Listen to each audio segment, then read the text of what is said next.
Have you ever wondered why certain videos, certain messages, certain opportunities seem to find you at exactly the moment you need them most? You might think it's coincidence, or perhaps you believe it's the algorithm doing its job. But what if I told you that you didn't stumble upon this video by accident?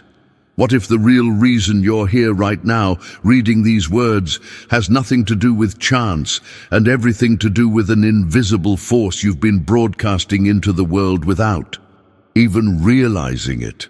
Before we dive deeper into this, please hit the like button and let me know where in the world you're watching from today. It's always fascinating seeing who's joining us from around the world. And if you haven't already, make sure to hit that subscribe button and turn on the notification bell so you don't miss any of our future videos. Now, let me ask you something personal. Has this ever happened to you?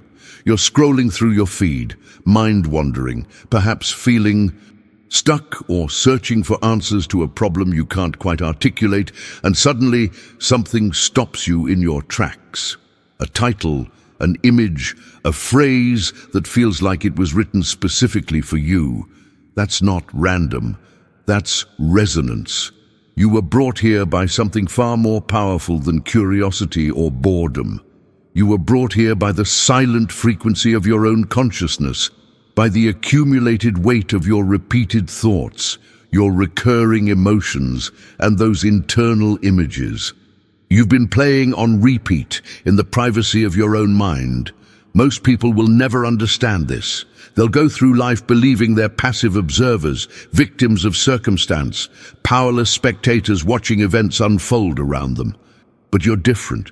The fact that these words found you, that something within you responded to this message, tells me that a part of you, a part you might not even be consciously aware of, has already made a decision. It has grown tired of the old patterns, the same limitations, the feeling of being pushed around by forces outside your control. This video is a mirror, and I need to tell you honestly that not everyone is ready to look into it without flinching. It takes courage to face the truth about how reality actually works, about the role you've been playing in creating the very circumstances you might be complaining about. Stay with me until the end, because what you're about to discover might surprise you, might challenge everything. You thought you knew about manifestation, about success, about why some people seem to effortlessly attract what they desire while others struggle endlessly, despite working twice as hard. The small percentage of people who are ready for this mirror, who can stand before it and truly see themselves, are the ones who transform their lives. They stop being effects and become causes. They stop reacting and start creating. And if you're still here, if something inside you is saying, yes, I need to hear this, then you're already beginning that transformation. You're already stepping into a new understanding of how your internal state doesn't just reflect your reality, it constructs it, shapes it, summons it into existence. So let me ask you one more time, and answer honestly. When was the last time you felt like you were truly in control of your life, rather than just responding to whatever was thrown at you? Because here's something most people never realize. You're not here for entertainment. I know that might sound harsh in a world where we're trained to consume content mindlessly, scrolling for distraction, looking for something to make us feel better for a few minutes. But this isn't that kind of message. You've already begun a process, whether you're consciously aware of it or not. You've started to become dangerous to the old limitations that have kept you stuck in the same patterns, the same cycles, the same frustrating results. Think about the journey you've been on. How many times have you tried to change, to break free, only to find yourself right back where you started? That's not failure. That's simply what happens when you approach transformation from the outside in, rather than from the inside out.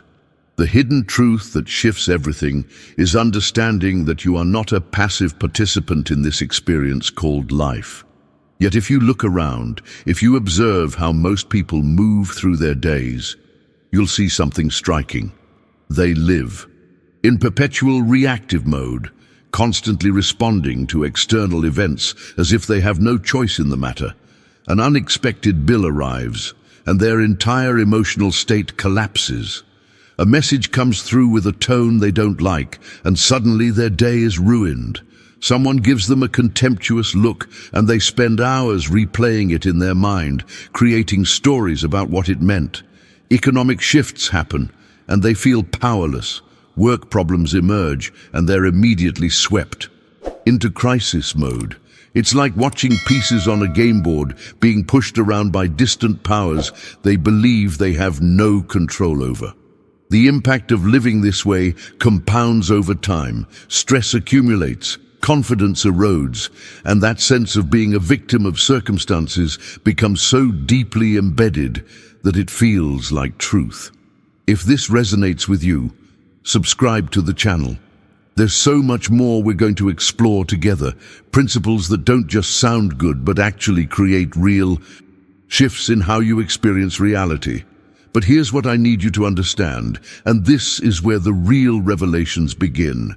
Every single one of those reactions, every emotional collapse, every moment of feeling powerless, those aren't happening to you. They're happening through you, and there's a massive difference.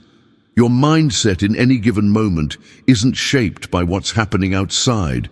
It's shaped by the state you were already occupying before that external event even occurred. The person who receives an unexpected bill while carrying a state of scarcity and fear will have a completely different experience than someone who receives the same bill while carrying a state of resourcefulness and trust. Now, I want to go even deeper into this, because understanding it intellectually is one thing, but seeing how it actually operates in the mechanics of your daily life is where everything changes. The decisions you make, the opportunities you notice, the energy you bring into every interaction, all of it stems from this invisible state you're broadcasting, and most people never question it because they've been conditioned to believe that circumstances dictate state, when in reality it works the other way around. Write in the comments, "I'm ready to shift my state," because acknowledging this is the first step toward taking back your power from the reactive patterns that have been running your life. What most people don't realize, and this is where the journey gets truly fascinating, is that everything materializing in your experience right now, every relationship, every financial situation, every opportunity that shows up or doesn't show up, is merely the visible surface of something you previously assumed, either consciously or unconsciously. It's not random, it's not punishment, it's not even about what you deserve in some cosmic sense. It's simply the law of sustained inner state playing out with mathematical precision. Your external life is a perfect mirror, reflecting your internal assumptions back to you, and nothing escapes this process. Nothing.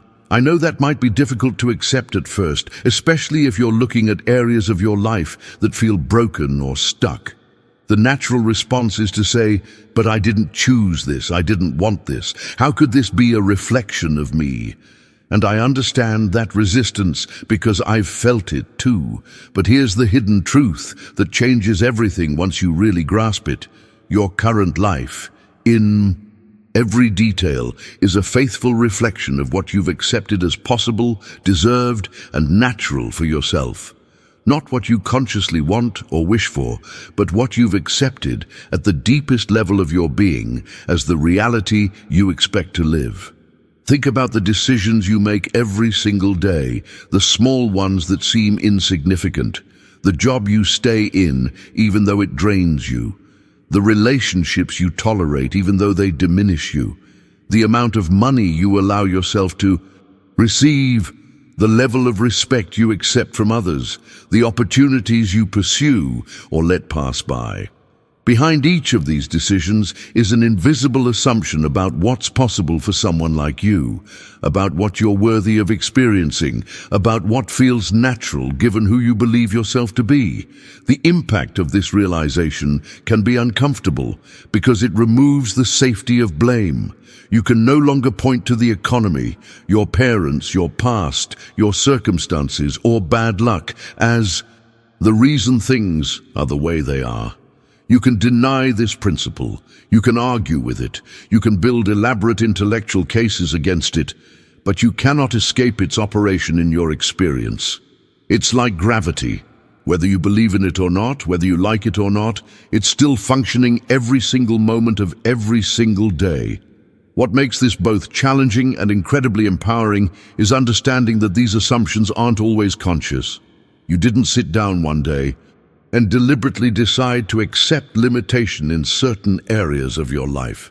These assumptions were installed gradually, through repetition, through experiences that seemed to confirm them, through the stories you told yourself about why things happened the way they did.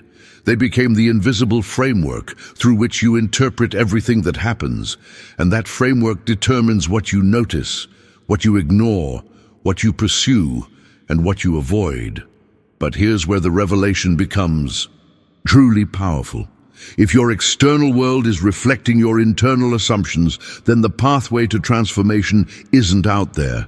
It's in here, in the shift of what you're willing to accept as true for yourself. This isn't about positive thinking or pretending everything is fine when it's not. This is about recognizing that the very foundation upon which your current reality rests is made of assumptions, and assumptions can be changed. Put in the comments, "I see the reflection now," because seeing it is what breaks the spell of believing you're powerless to change it. So if the reflection is clear, if you can see that your outer world has been shaped by inner assumptions, then the next step is probably the most important decision you'll make in this entire journey. You need to stop begging, stop negotiating with reality as if you're asking permission for what you desire. Stop pleading for crumbs from a table you don't even realize you're supposed to be sitting at. This isn't about arrogance or entitlement. It's about recognizing something fundamental about how consciousness works. You are not a servant waiting for reality to grant you favors. You are meant to sit on the inner throne of your own consciousness, claiming your rightful position as the creator of your experience, not the victim of it. Most people spend their entire lives in a posture of spiritual begging. They hope things will get better. They wish for change. They pray for rescue. They wait for circumstances to shift so they can finally feel worthy, finally feel safe, finally feel like they have permission to want what they want. And I'm not dismissing hope or prayer or desire. What I'm pointing to is the underlying mindset that keeps people locked in a subservient relationship with their own reality. When you're constantly asking, will this work? Can I really have this? Am I allowed to believe this is possible? You're broadcasting the frequency of lack, of uncertainty, of someone who hasn't yet claimed their seat. Now here's where Joseph Murphy's teachings become absolutely revolutionary, and this is something that gets misunderstood constantly. When he talks about things working in an hour, people immediately think he's promising some magical external manifestation. Money appearing in your account, a text message arriving, a job offer dropping from the sky. And while those things can and do happen, that's not what he's actually talking about. The real miracle, the one that matters more than any external event, is that in 1 hour you can completely change your internal state. 60 minutes. That's all it takes to shift from feeling small, powerless, and at the mercy of circumstances to feeling centered, certain, and aligned with the reality you're choosing to occupy. If something shifted for you while watching this, go ahead and hit that like button. It's a simple way to tell me this landed, and it helps this message reach others who need to hear it right now. Think about the impact of that. Most people believe transformation is this long, arduous process that requires years of therapy, decades of meditation, or some dramatic life event to catalyze change. But what if the only thing standing between you and a completely different experience of life is 1 hour of consciously choosing a new state and refusing to abandon it? What if the reason change feels so difficult isn't because it actually is, but because people keep returning to the old state out of habit? out of fear, out of the strange comfort of familiar suffering. The mechanics behind this are simpler than you think, but they require something most people aren't willing to give: consistency of attention. You can't dabble in a new state for 5 minutes and then spend the rest of the day rehearsing the old one, expecting everything to shift. The decisions you make about where to place your attention, what thoughts to entertain, what feelings to cultivate, these aren't trivial choices. They're the building blocks of your state, and your state is the invisible force field that determines what you attract, what you notice, and what becomes possible. Write in the comments, "I'm claiming my throne," because declaring it out loud is how you begin to anchor this shift from asking for permission to simply deciding what's true for you. Once you understand that you can shift your state in an hour, the question becomes, what state are you choosing to occupy? And this is where most people stumble, because they're waiting for external proof before they allow themselves to feel successful, worthy, or complete. They think, once I get the job, then I'll feel confident. Once the money comes, then I'll feel abundant. Once someone chooses me, then I'll feel valuable. But that's backwards. The transformation happens when you embrace the identity now, before any external evidence shows up. You stop feeling small, rejected, or forgotten, and you firmly step into the identity of someone for whom the desired outcome is already an internal, accomplished, completed fact within consciousness. This isn't pretending. This isn't faking it. This is understanding something profound about how reality operates. Your external circumstances aren't the cause of your internal state, they're the effect. So when you wait for circumstances to change before you allow yourself to change, you're stuck in an endless loop. The journey you're on requires reversing this entirely. You must first become the person who already has it, who already lives it, who already embodies it, and then watch as the external world has no choice but to reorganize itself around this new center you're broadcasting from. The hidden truth here is that your life has a script, and that script is being written in real time based on the state you're sustaining. Most people don't realize they're walking around with an invisible narrative running in the background, dictating what's possible, what they deserve, what kind of treatment is normal, what level of success feels natural. This script was written over years through repeated thoughts, inherited beliefs, and experiences that seem to confirm certain limitations. But here's the revelation that changes everything.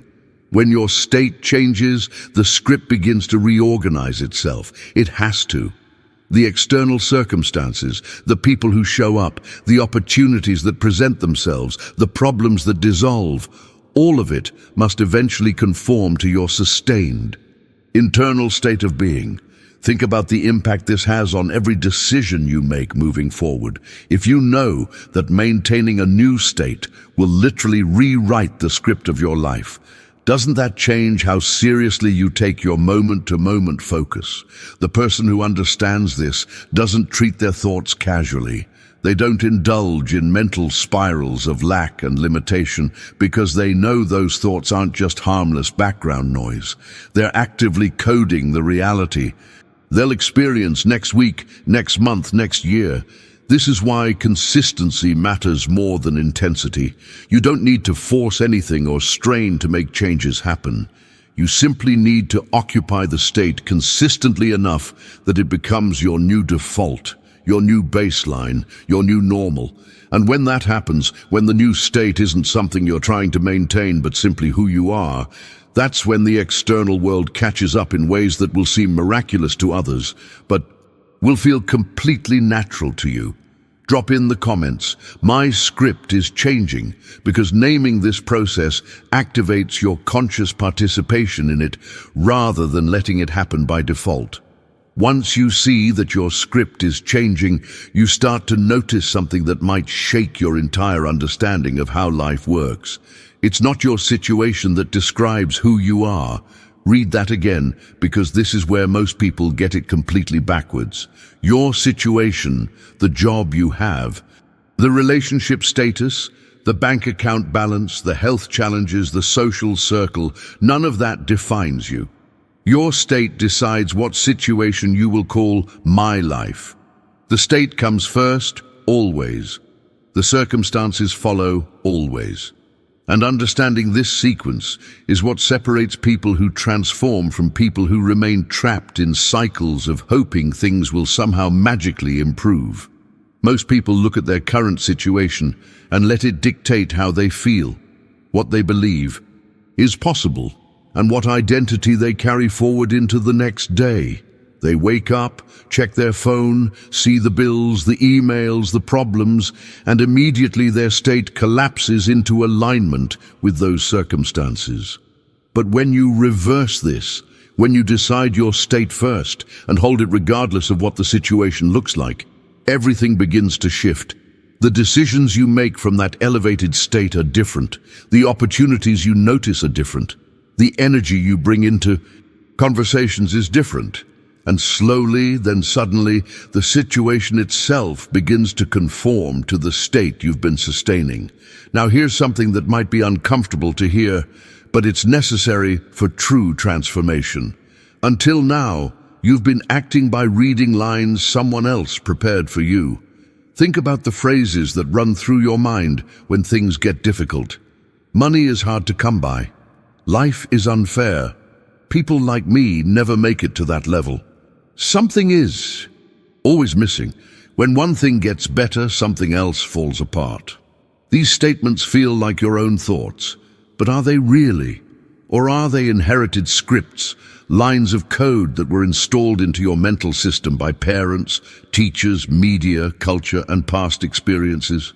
The hidden truth is that these aren't just harmless thoughts passing through your awareness. They're programming.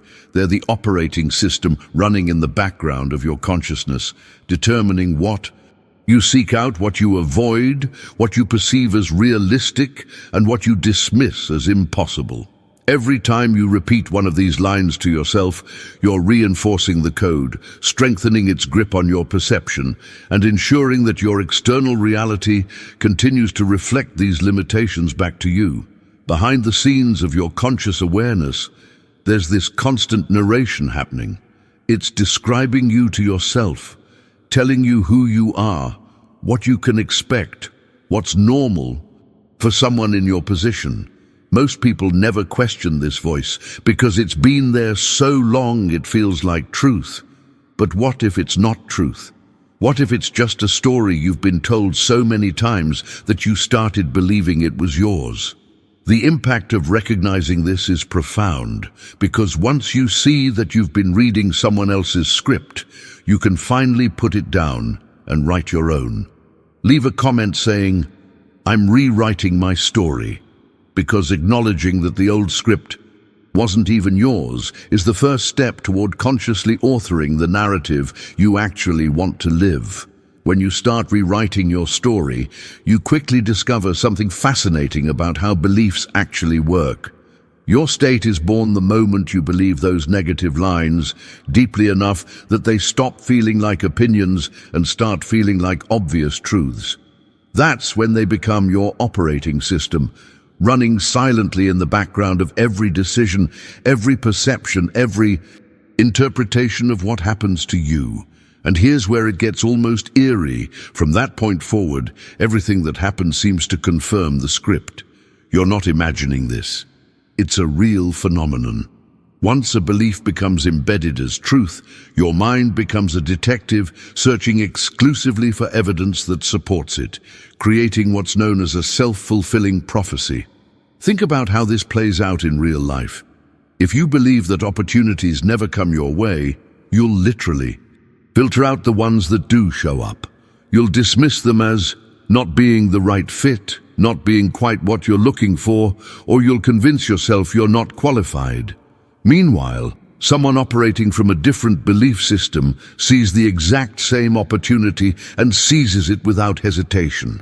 The difference isn't in the opportunity itself, it's in the lens through which it's being perceived. Your beliefs aren't neutral observers of reality. They're active participants, shaping what you notice, what you pursue, and what you allow into your experience. What's even more insidious is how your attention becomes magnetically drawn to evidence of lack.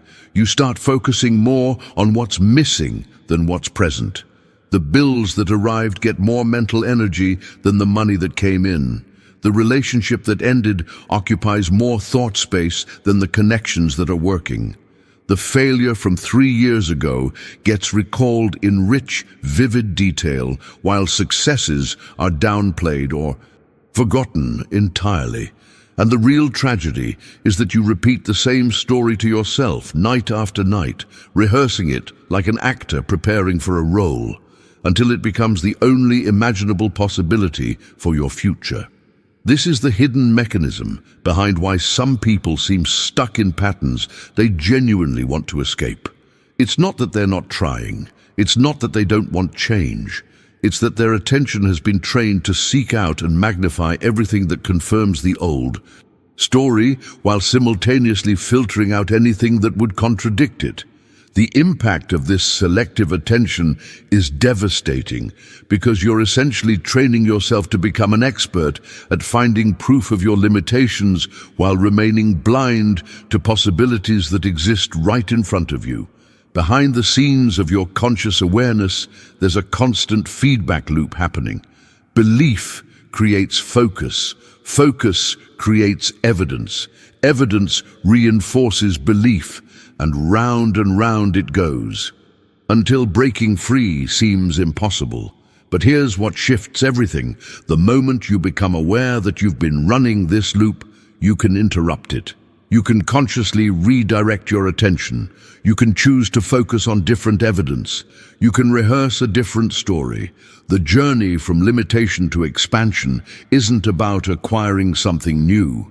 It's about recognizing what you've been unconsciously focusing on and making a deliberate decision to point your attention somewhere else.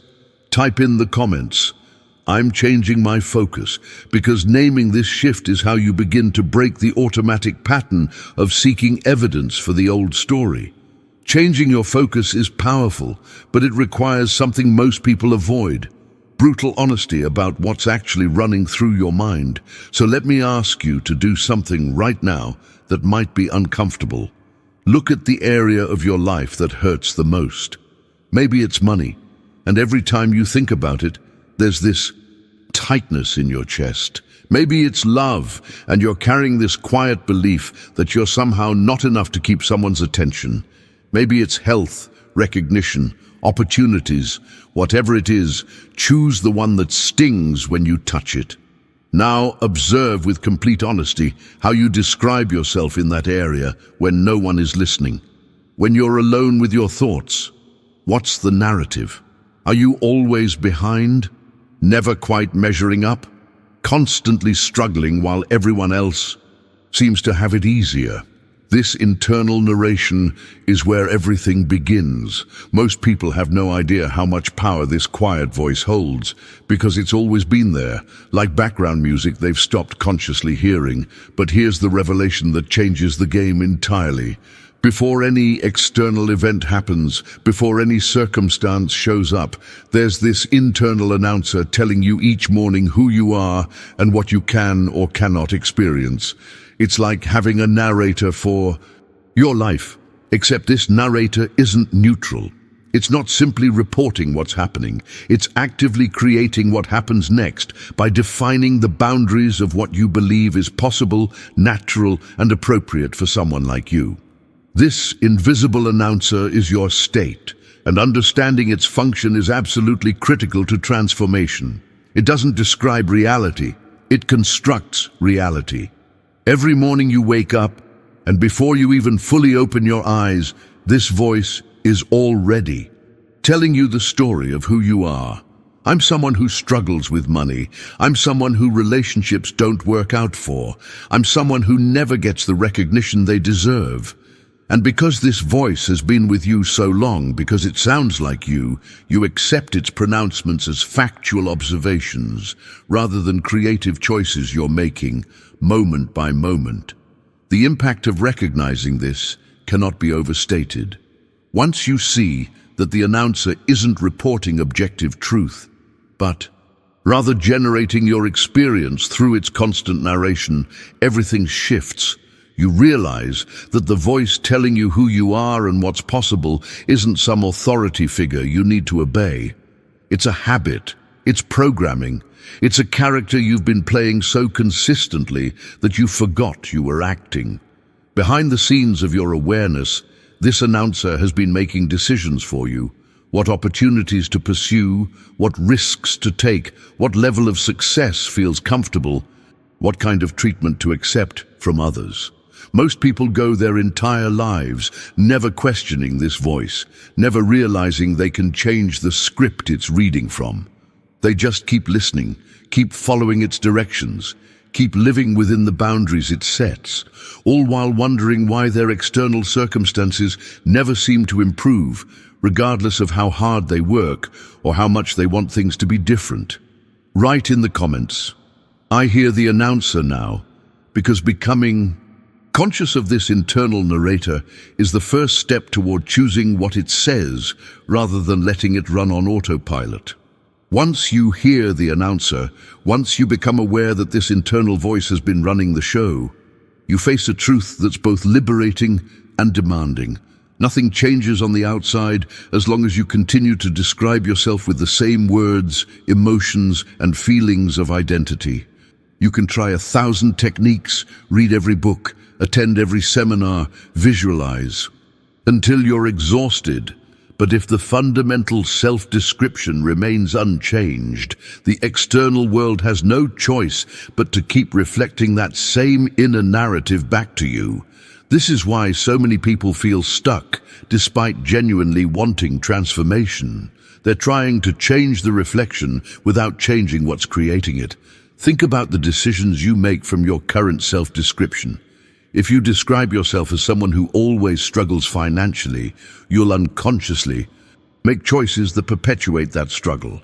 You'll avoid opportunities that feel too big. You'll sabotage success when it starts to arrive because it doesn't match your internal identity. You'll find ways to spend money as soon as it comes in because holding on to it feels unnatural for someone who identifies as struggling. The external circumstances aren't the problem. They're the inevitable outcome of who you've been describing yourself as being.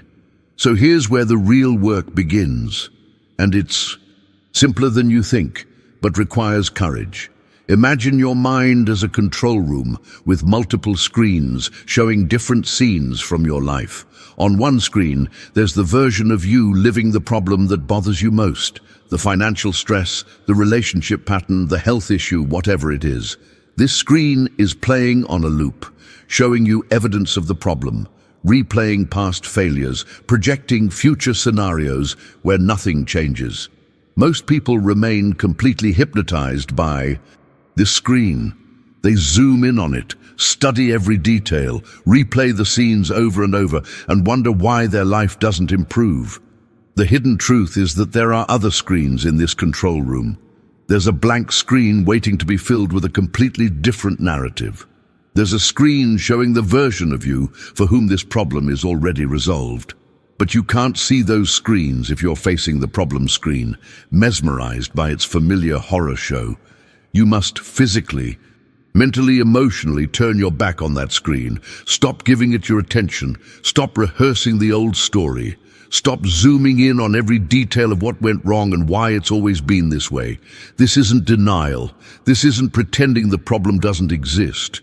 This is understanding that your attention is creative power, and wherever you direct it, consistently becomes your reality. The impact of this realization is profound, because most people have been taught that examining problems is how you solve them, that focusing on what's wrong is responsible and realistic.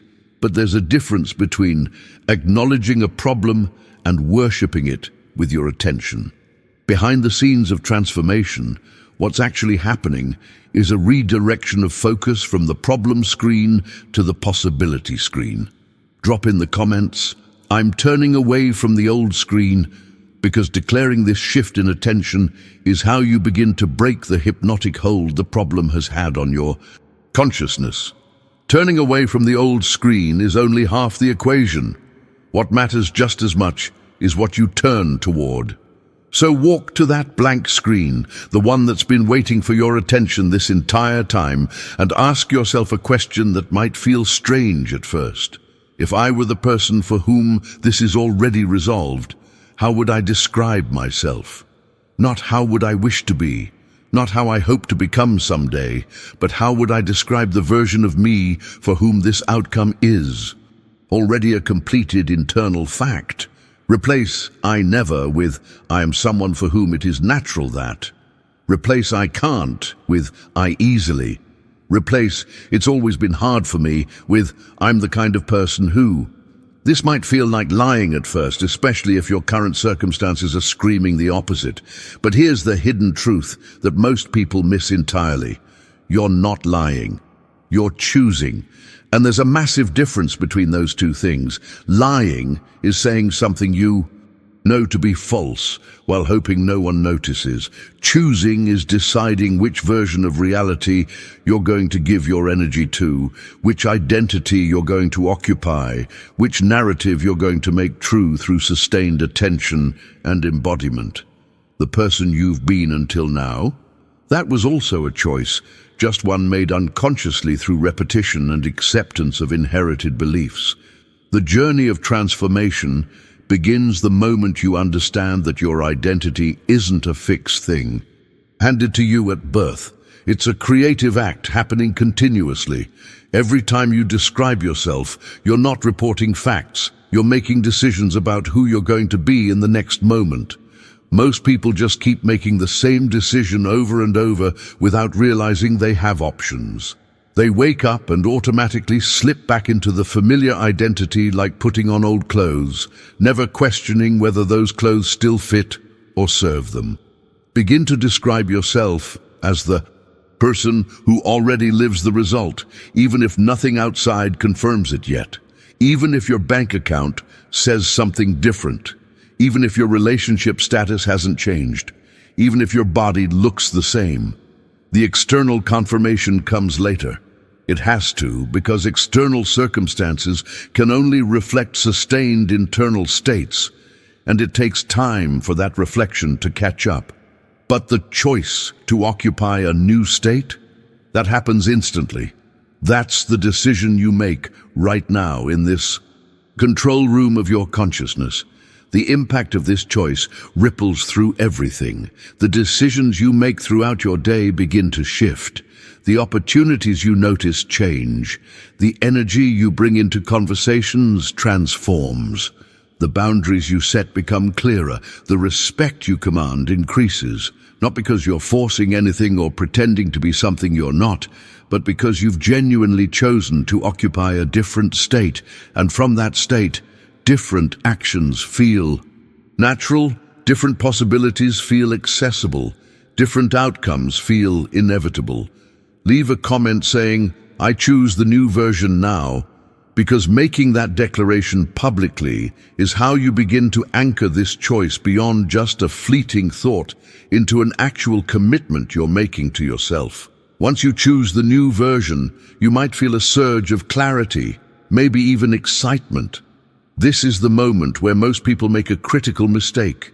They think understanding is the same as transformation. They get the insight, feel inspired, and then return to their regular programming within hours or days, wondering why nothing changed. Here's what they're missing. Understanding these ideas intellectually isn't enough. You need structured, disciplined daily practices to train your mind to remain in the state you choose, instead of automatically reverting to the old script the moment something challenging happens. Think of it like learning a new language. You can understand the grammar, memorize vocabulary, feel excited about the possibility of being fluent. But if you don't practice daily, if you don't immerse yourself in it consistently, you'll default back to your native tongue every time. Your mind works the same way with states. The old state is your native language. It's comfortable, familiar, automatic. The new state requires practice until it becomes just as automatic, just as natural, just as reflexive as the old one used to be. This is where the journey gets real, where you separate people who transform from people who just collect interesting concepts. The hidden truth that changes everything is this: it's not the intensity of your effort that defines the result. It's the constancy of the state you silently sustain. Most people approach transformation like it's a sprint. They believe that striving harder, working longer, forcing more will bring them closer to their desires. They exhaust themselves trying to make things happen, pushing and grinding and hustling, all while maintaining the same internal state of lack, fear, and desperation. But here's the revelation: effort from a place of scarcity only creates more scarcity. Action from a state of "I don't have it yet" only reinforces the experience of not having. The impact of understanding this shifts your entire approach. You stop measuring success by how busy you are or how exhausted you feel at the end of the day. You start measuring it by how consistently you're able to maintain the chosen state regardless of what's happening externally.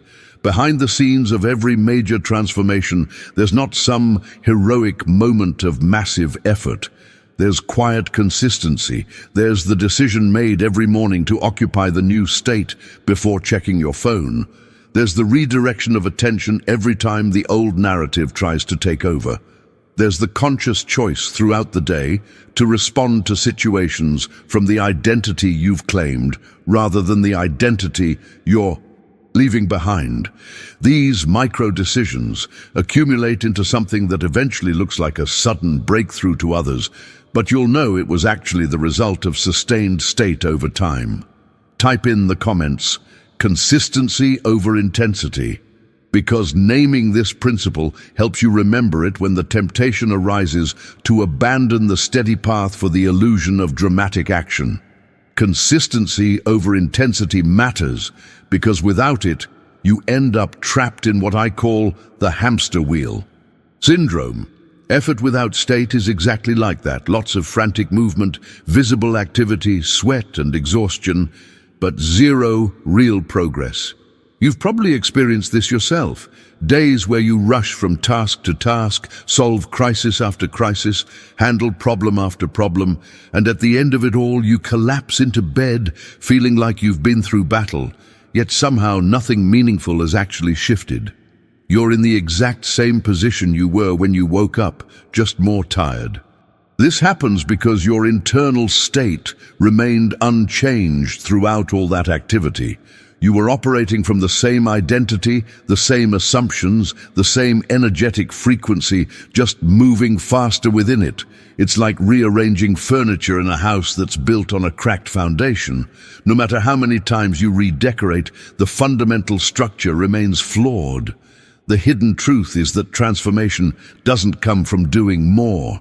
It comes from being different while you do whatever you do. There's a crucial distinction here that most people never grasp, and it explains why two people can take the same actions and get completely different results. There's doing from a place of lack, and there's doing from a place of completeness. When you act from lack, every movement you make carries a silent, underlying message. I still don't have. I still am not. I haven't achieved it yet. You're working to prove yourself, to escape your current situation, to finally arrive at some future point where you'll be worthy, successful, enough. The energy behind the action is desperate, grasping, fearful. Think about the decisions you make from this place. You take jobs you don't want because you're afraid of not having enough. You stay in relationships that drain you because being alone feels like failure. You say yes when you mean no because you're afraid of missing out or being rejected. You work yourself to exhaustion, trying to earn value. You believe you don't inherently possess, Behind the scenes of all this activity is a state of insufficiency, and no amount of action from that state will ever make you feel complete, because the action itself is reinforcing the belief that you're incomplete. Now contrast that with doing from a place of completeness. This doesn't mean you have everything you want externally. It means your internal state is one of sufficiency, of already being the person who deserves and naturally attracts what you desire. From this state, you still take action, sometimes even more action than before. But the quality of that action is entirely different. You're not working to become worthy. You're expressing the worthiness you've already claimed. The impact of this shift is subtle at first, but compounds dramatically over time. Write in the comments, "I act from completeness now," because stating this helps you catch yourself the next time you're about to take action from a place of lack and consciously shift the state you're operating from. When you act from completeness, something fundamental shifts in the quality of everything you do. You're no longer performing to prove anything or convince the world of your worth. You don't need external validation, because internally you've already validated yourself. Instead, you do things because it's simply natural for the state you've assumed to produce certain behaviors, choices, and responses. It's like breathing. You don't breathe to prove you're alive. You breathe because you are alive, and breathing is the natural expression of that aliveness. This is where the transformation becomes visible to others, even though they won't understand what actually changed. They'll say, "You seem different, more confident, more centered," but they won't realize it's because you've stopped acting from desperation and started acting from sovereignty. The decisions you make from this place carry a different energy entirely. You negotiate differently because you're not afraid to walk away. You show up to opportunities differently because you know there will be others. You set boundaries differently because you're no longer willing to compromise your peace for approval. Now here's where it gets really interesting. And this is something that reveals the hidden truth about success and fulfillment. Two people can work the exact same job, earn the exact same salary, live in the same city, have similar responsibilities, but their internal experience will be completely different based on the state they're occupying. One person feels trapped, desperate, suffocated by their circumstances. They wake up every morning with this heavy dread, counting down the hours until they can escape back home, mentally rehearsing all the reasons why they're stuck and can't leave.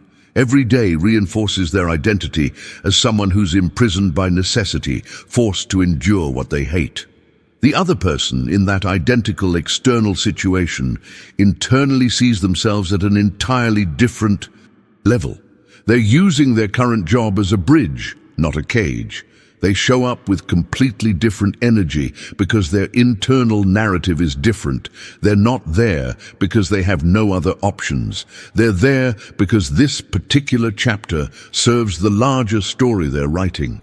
They observe things the first person never notices, skills being developed, connections being made, opportunities emerging. Behind the scenes of their consciousness, they're already living from the next level, even though externally nothing has changed yet.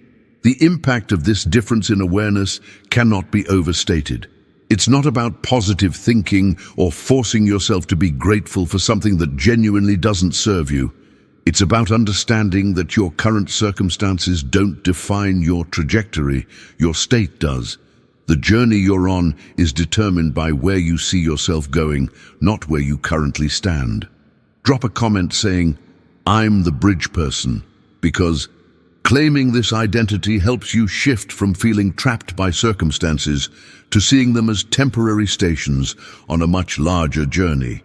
Being the bridge person means understanding there's an enormous difference between how you move through your days. Some people spend every moment putting out fires, crisis management from the second they open their eyes until they collapse at night. Others spend their days polishing a diamond. Same 24 hours, completely different experience. The first Person is in constant reaction mode, lurching from one emergency to the next, always behind, always scrambling. The second person is creating from a chosen state, making decisions that compound towards something they're building with intention. This distinction reveals something crucial about how transformation actually works in practical everyday terms. The firefighter lives at the mercy of whatever shows up. Their mood is determined by their notifications. Their energy is drained by every unexpected demand. Their sense of self-worth rises and falls with external validation. They're exhausted, not because they're doing more, but because they're operating without an internal anchor. Behind the scenes of their experience is chaos, masquerading as productivity. The diamond polisher, on the other hand, approaches each day with a completely different framework. They understand that before they can effectively engage with external demands, they need to align internally with the identity they've chosen. This is the hidden truth that separates people who transform from people who just survive. The reactive person wakes up already late, immediately grabs their phone before their eyes are fully open, fills their mind with messages, news, problems, other people's agendas, and from that moment forward they're simply reacting to whatever stimulus comes next. Their day owns them. The aligned person has a different morning ritual, even if it's just 5 minutes. They start by internally connecting with the state they've decided to occupy.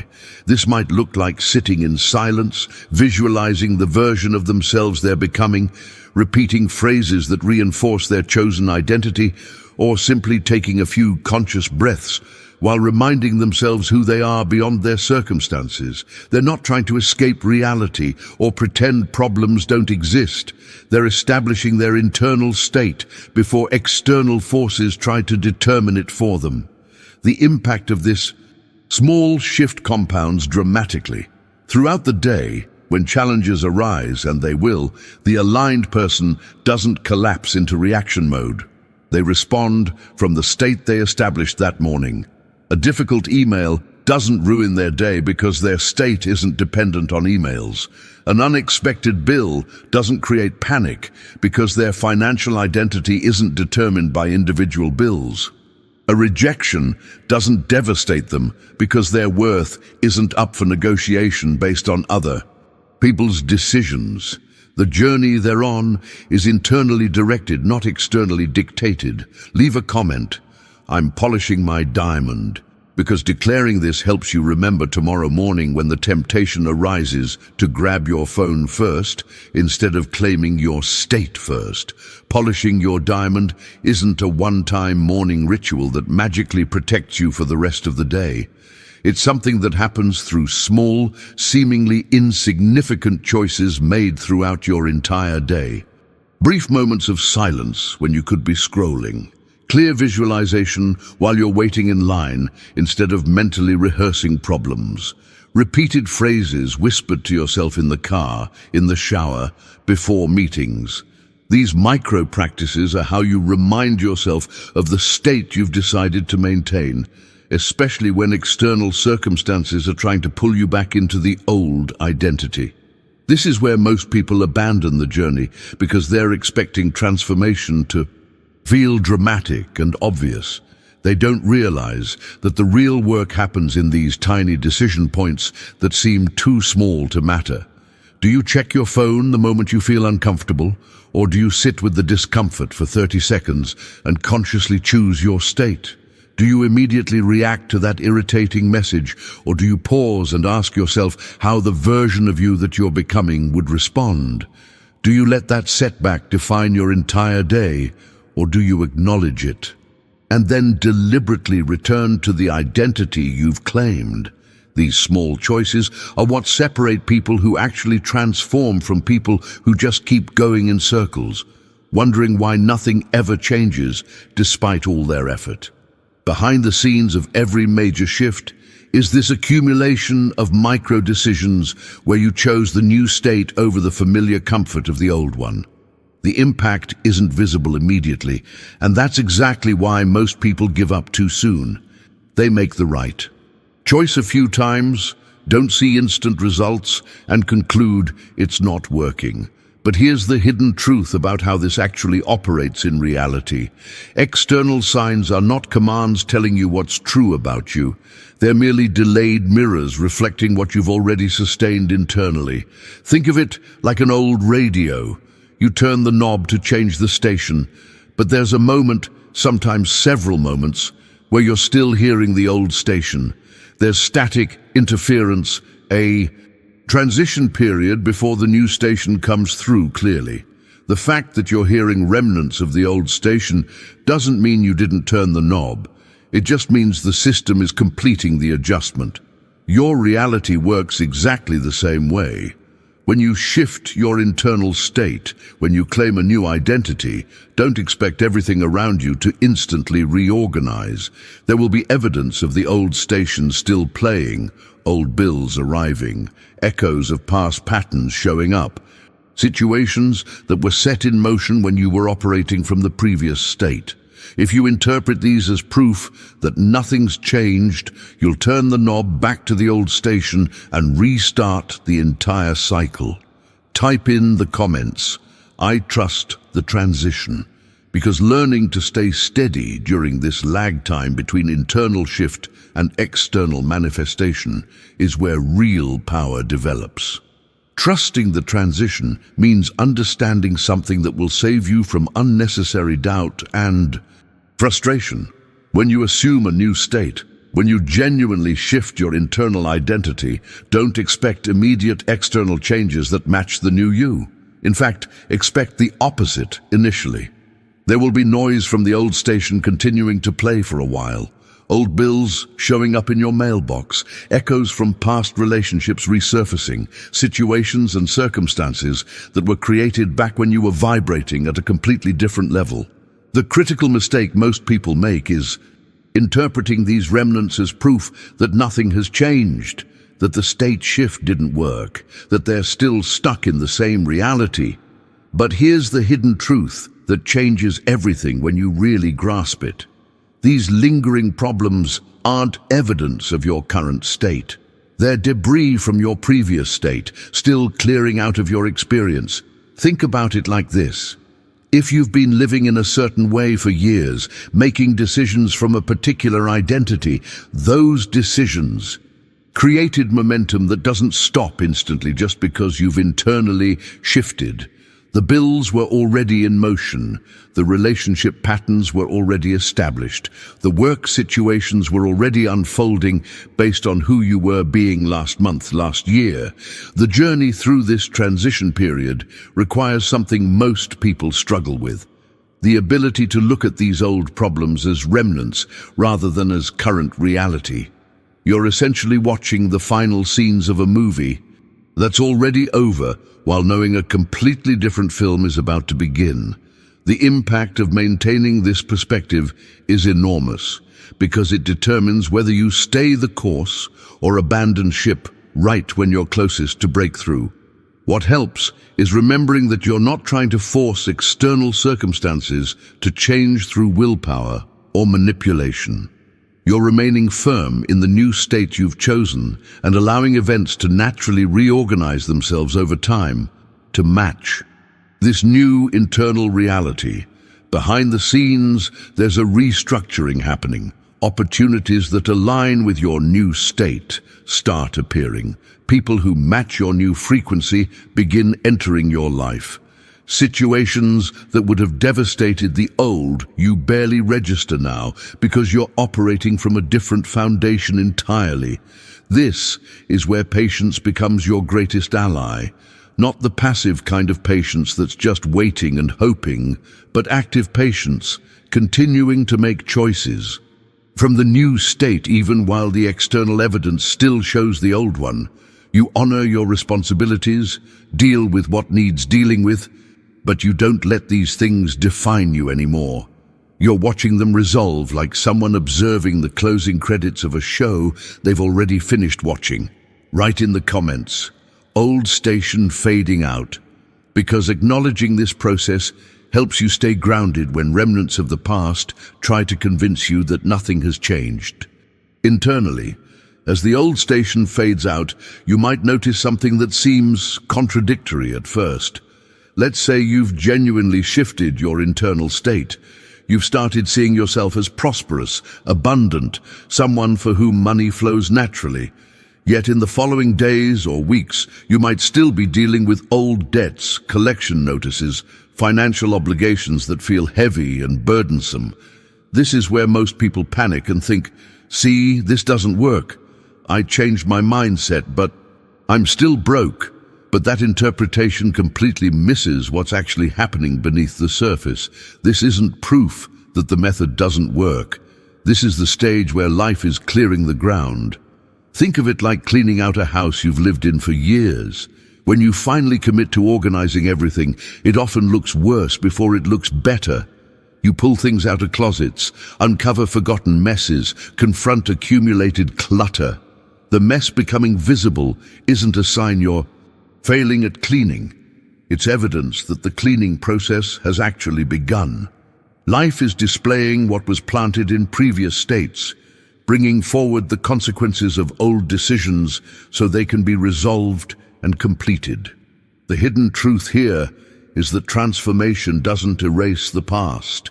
It changes how you relate to the past. You still honor your responsibilities.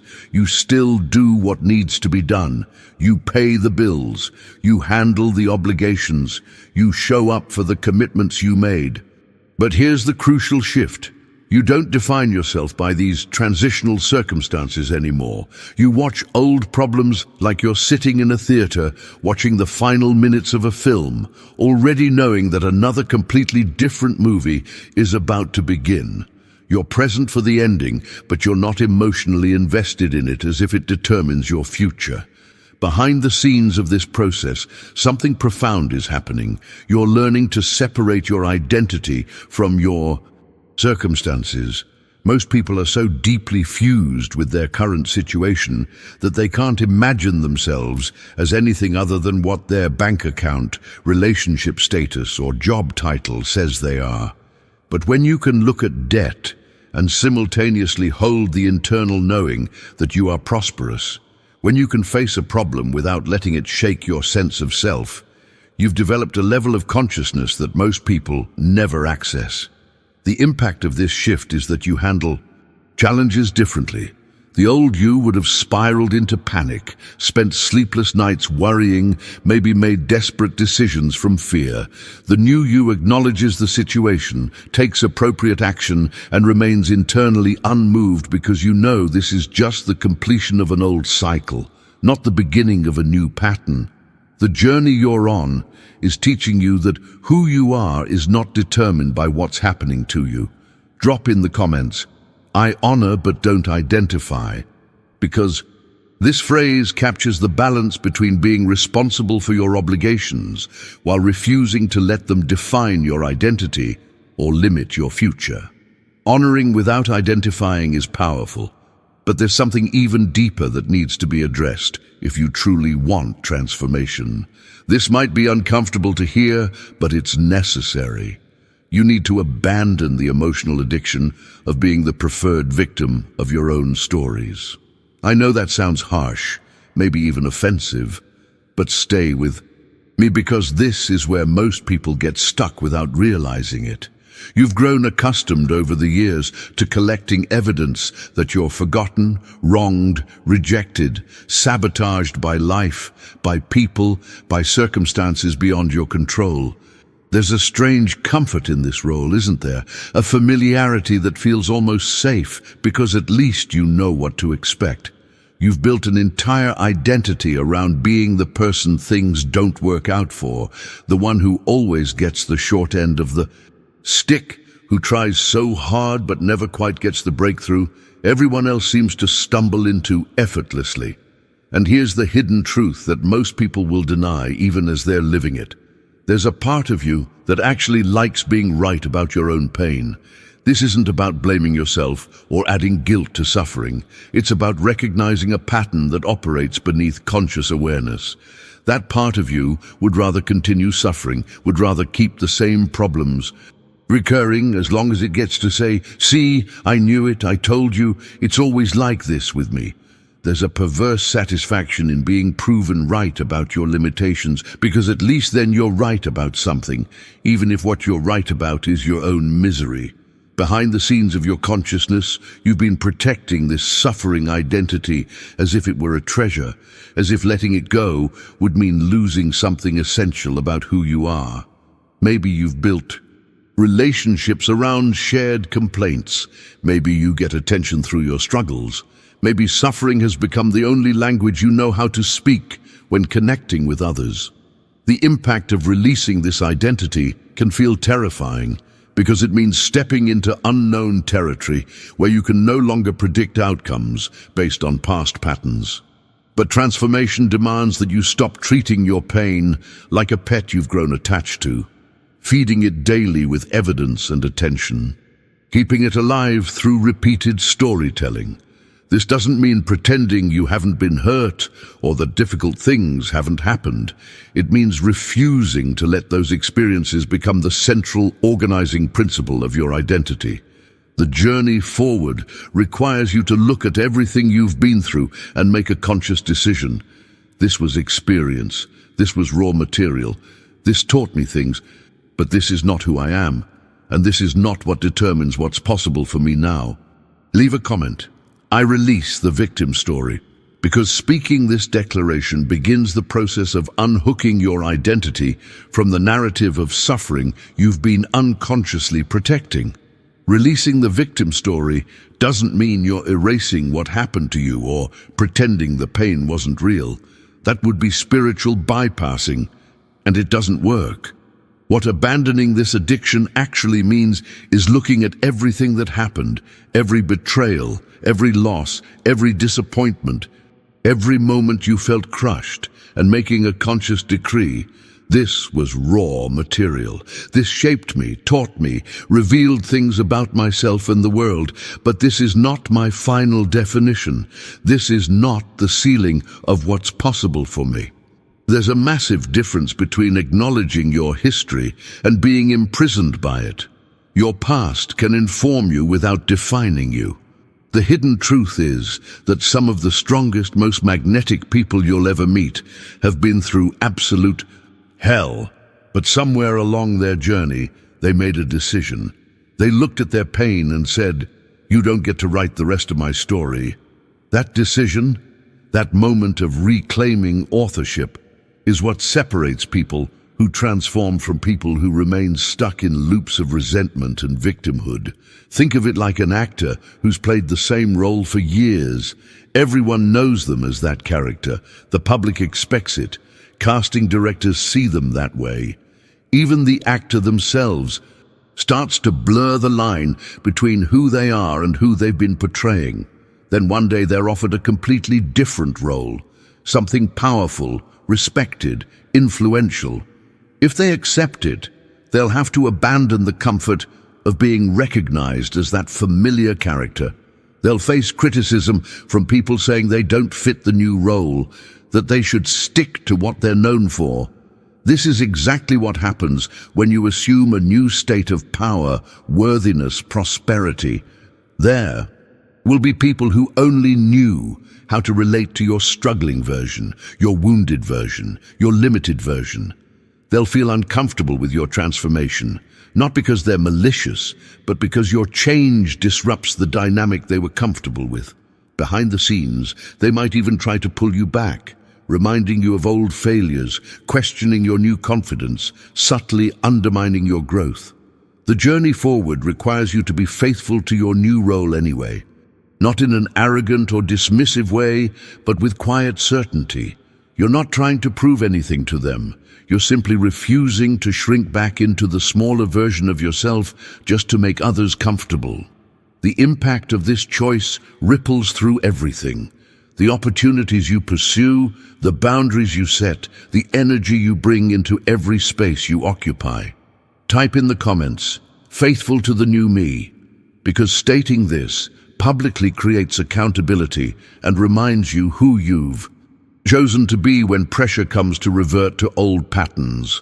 Being faithful to the new you brings us to what I consider the synthesis of everything we've discussed, the principle that ties all of this together into something you can actually live.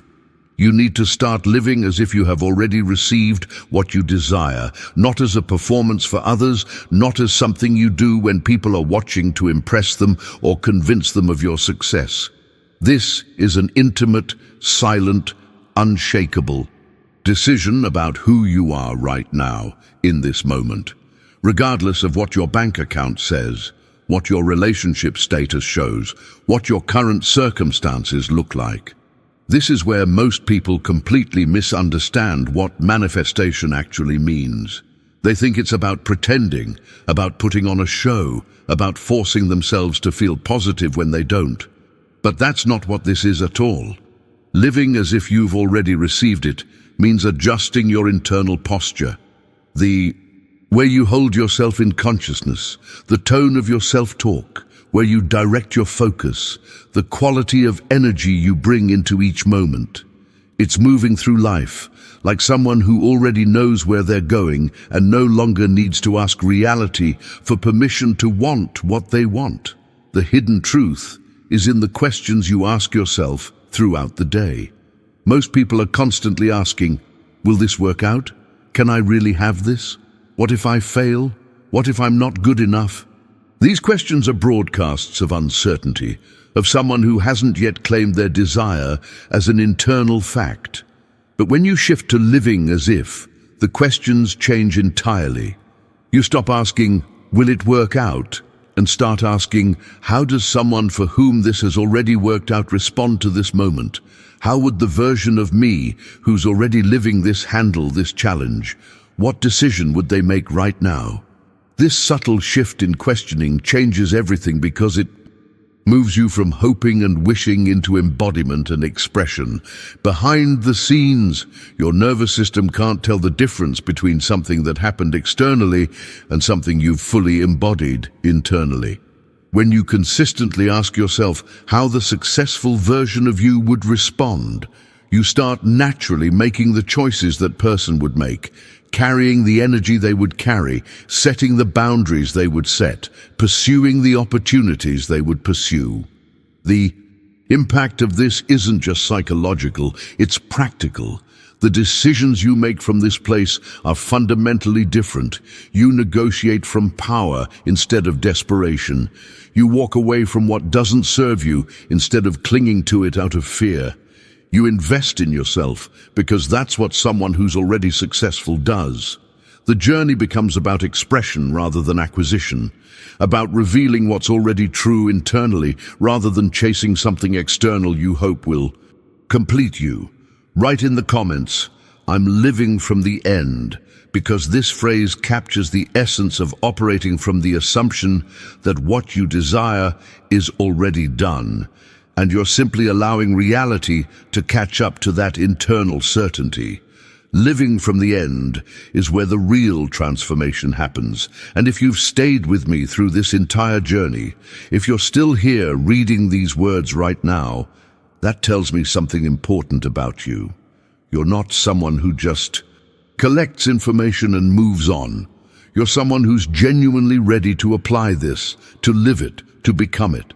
If this message resonated with you, if something shifted while you were watching, I'd love for you to subscribe to this channel. Not because I'm trying to hit some arbitrary number, but because there's so much more we're going to explore together. Deeper principles, practical applications, the kind of revelations that don't just inspire you for a moment, but actually change how you move through the world. This is just the beginning of what we're building here. And leave me a comment saying, this message was meant for me. Because when you write that, you're not just leaving a comment. You're making a declaration. You're telling yourself and the universe that you recognize this wasn't random, that you're claiming this information as yours, that you're ready to step into what comes next. If you found value in this, hit that like button. It helps this reach other people who need to hear it, people who are searching for exactly this message right now, just like it found you. Before you go, there's another video right here that goes even deeper into how to maintain this state When life tests you, when old patterns try to pull you back, click on it and continue with me over there. Let's keep this momentum going. I'll see you in the next one.